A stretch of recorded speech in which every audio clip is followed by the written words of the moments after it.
Hey, good afternoon, folks. Another episode of Boss Up with Mr. Key, the real estate edition. And man, I'm gonna try to keep this one energetic. It's kind of gloomy here in Texas today. So, sometimes it's gloomy, rainy. It makes it tough to get a pick me up, but we're gonna do this one for the people, for the folks. Again, this is a real estate edition. Don't have any guests at this point, but keep tuned. We will have more guests coming soon. But I do want to express something to the viewers, listeners, etc. By the way, please like, comment, subscribe, and share these episodes. You can probably get a little nugget from it, but if you've gotten something small from it, share it. Somebody else may get something as well. But the big headlines is the NRA, the NAR, National Associations of Realtors, have been involved in this huge lawsuit. And with that lawsuit, that means things are going to change in the industry. And I've read the articles. I try to stay away from negativity, but obviously there are going to be some changes that are going to impact the real estate profession and also impact the way people buy and sell homes, possibly. How big of an impact? I don't know. I think in July is when they'll finally talk about what the implications or what's going to change. But one of the things that I've heard through multiple publications is that, based on the changes in the future, buyers may be able to purchase a home without a buyer's agent. And okay, that could very well happen. Like buyers are, there are some do-it-yourselfers out there that could be totally capable of going out and purchasing a home by themselves. Yeah, definitely could do that. I'm not going to slight anyone. But, think about it. Making an offer on a house without a professional agent, and again, I emphasize a pro agent, it's going to be a little difficult. But when you have a pro agent on your side, I think the advantages are massive. Like, Andre, why do you say that? Tell me why.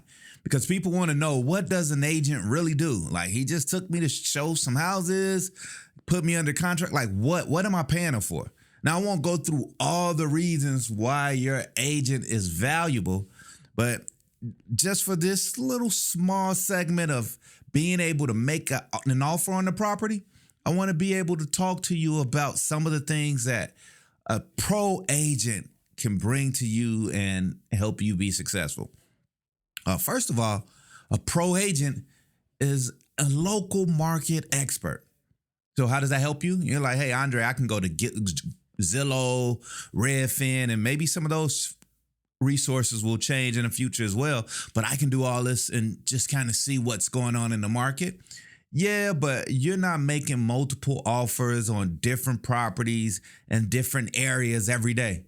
For example, if there's a particular part of town where you want to buy, chances are I've sold several homes there. And even currently, I am negotiating for other buyers and sellers, or within the last 90 days, I've sold or helped people sell or buy in that area. And so how does that help you? Well, I know what buyers and sellers are looking for in that area. I know the price points per square footage. I am able to ask the questions to the other agent to find out what that seller really needs. So again, it's really understanding how to present an offer. It's what's going to help you obtain that home and when, if there's a multiple bid situation. Having that knowledge of the area is more than just what school is there or what are the amenities. What are the people saying? What are the neighbors saying? What are the sellers' needs? What is the demographic? Is this an old neighborhood where, there's a lot of baby boomers, people that are looking to retire? Is this a neighborhood was fairly new? People just bought maybe 4 years ago, 3 years ago. So again, all of that psychology and the thought process behind the seller goes into helping you win and have a winning offer. Also, knowing your budget. I mean, a lot of people, should know that their first step is to contact the lender. Well, let me reverse that. Your first step is to contact an agent, and then that agent will help you out and understand what it takes to have a good lender. And then when you contact the lender, you want to know more than what you're pre-approved for. I think it's important to understand your budget, especially in this current economy. What does that mean? Well, they may tell you you got pre-approved for 700K, 700,000.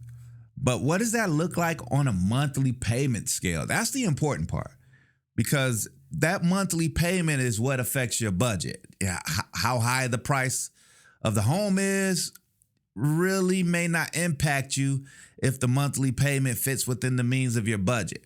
If it doesn't fit within the means, because different subdivisions, different neighborhoods are going to give you a different price point. Some places have really high property taxes. Some places have really low.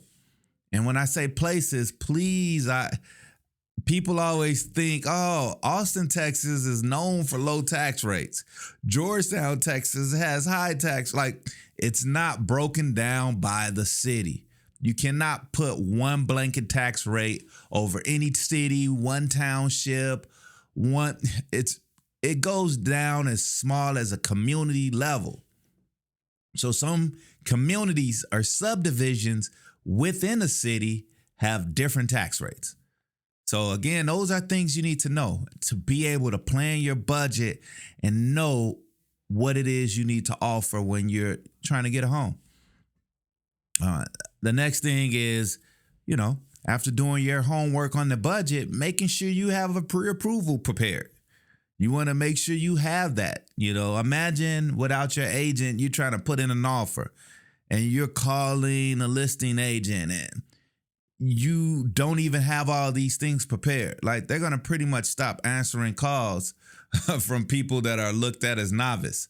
Again, you need a pro agent. And again, affordability is important, because what if you make the wrong offer? And then you realize that, shit, that's a little bit more than what I wanted to pay, per month. Also, being able to make a strong but fair offer. A lot of buyers don't understand that. They think, hey, let's go in and just hit this person with a lowball offer, even if you're paying cash. Like, that lowball offer is typically not going to warrant a response, especially if you don't have an agent. It's probably going to get thrown in the trash. It's probably not going to warrant a counter. And if you don't get those things and you try to go back and say, okay, well, they didn't respond, let me put in another offer. At that point, you may have just burned your bridge. They may think, oh, this person isn't serious. And even if they do come back with another offer, they're probably going to try to beat us up on the price with the inspection. Like, I have no time for anybody that insults the seller and his agent's intelligence with a lowball offer. Again, there are times when a lowball offer can work, but if you don't have a pro agent, if you don't understand the etiquette on how to submit an offer, like, you could really burn yourself. So the other thing you want to know is negotiation process. You have to trust the process. You have to trust that your agent has your best interest in heart. But you can't make it all about yourself. You can't be self-centered. You can't go into a negotiation and says, I want this. I'm just going to bully the seller. There's different variables. How long has this house been on the market? It's been on the market for a week and you want to bully the seller? Like, sure you want to do that? It's been on the market for almost 6 months. Do you want to bully the seller? Like, there's different cues that you could pick up on from the other agent, different cues from the data that only your professional agent can look at and interpretate to allow you to know, like, if this is a situation where I can bully a seller. And I hate to use those harsh terms because Sometimes, some offers you submit, it's like, I want this, I want this, I want this, I want this. Well, what about the seller? Nothing. So it's also important to not just think about yourself. It's important to figure out what the seller's needs are. Is it about the bottom line? Maybe not. Is it about a quick closing? Maybe so. Is it about other things within the lines of the contract? Do they have a survey? Are they okay with paying for the survey, or do they feel like you should pay? Like, there's so many items within the lines of the contract that you have to understand when to give and when to take, which ones will cost you more, which ones will cost you very little, but it's still a gesture of just, hey, I am going to try to make this somewhat fair. I know you have a goal. I know you have, a reason why you need to sell. I have a reason why I need to buy. We can do this as amicable as possible. So that's the thing. If you can get a lopsided victory, great. But again, you have to trust the negotiation of a professional agent when you're out looking for properties. So we touched on a few things, and people say, hey, I don't need an agent, Andre. After you told me all that, I'm like an excellent negotiator myself. I don't need an agent. Think about it. How many houses, especially a first-time home buyer, like this is your first time. Where are you getting your knowledge? From your friend that was an agent, or from YouTube Academy? So you're going to think about this. It's not like buying a car. A very nice car might be 6 figures. Most cars on average are probably 30 to 50K. So if you negotiate your own deal on buying a car that may be $600 to $700 a month, it's only a 5-year commitment most of the time, you may screw yourself, but it's not like a huge commitment like a 30-year mortgage for $700K or more, even $300K. So, I definitely believe in do-it-yourselfers. Quick story. I'm going to kind of come back to what my point is. But I look at YouTube and I say, yeah, I can lay some ceramic tile. That looks like something that I can do. Not too hard. Just cut the pieces, fit them together, use the spacers, put the grout, etc. But what you don't know is, you may, but not all homes are perfectly square. So you're going to get to some corners where it's like, whoa, this is a little off and this cut doesn't fit. And how do I manipulate this? And what do I do? There are some tricks of the trade that an experienced person will come in and not let it slow them down. They'll lay that tile, have it looking great, not even miss a beat. You may have to look at several more videos, call people for reference, lay it, see it's not right, move it, take it back up, make several cuts, waste material. So, when we're talking about laying a tile floor, you can bounce back from that. When we're talking about buying a home, overpaying past your budget, leaving stuff on the table that you could have saved you some money, going in the wrong neighborhood, putting an offer in, insulting the seller and multiple times and not getting anyone that will respond to you, that's a game changer. So understand that as agents, we're not here to manipulate you or cause you any grief. It is a professional service that you should screen. You should screen your agents and make sure that you're dealing with a professional agent to give you the best results. Your cousin that's an agent for a year, I understand you want to put some money in that person's pocket, but you're going to trust that person with a $700,000 investment?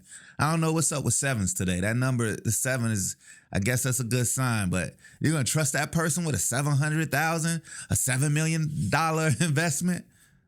Probably not. I equate it to going to court. Some people can say, Andre, I don't need a lawyer. I'll represent myself. And they can stand in front of a judge and they could do that.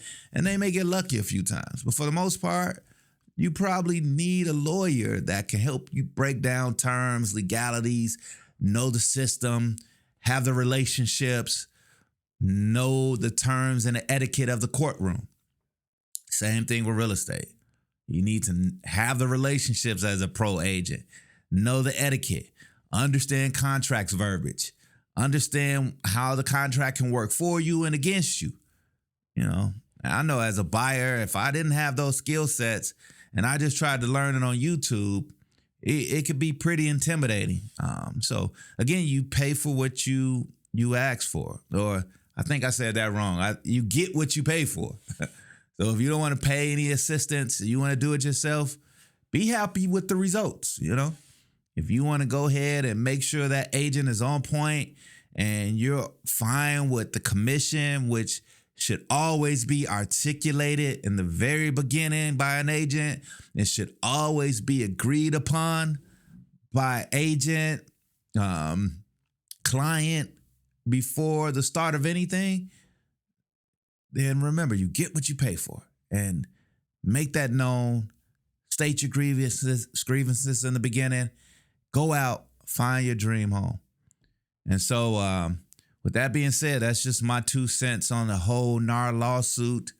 For newer agents, I don't think you should be afraid that the industry is going to come to an end, but you definitely should study, know your skill set, know particular areas, know how to negotiate, know how to articulate to the clients what you do for them, what you charge, and what options they have. Again, I'm going to say this again: like, comment, subscribe, share. If you think this was valuable information, call me if you want more. If you have questions, email me, etc. DM me. However you get in touch with the people you get in touch with that you consider your knowledge base, do it. I'm here for you. And again, I'm Andre Key on Boss Up with Mr. Key, the Real Estate Edition. And until next time, make sure you deal with the pros.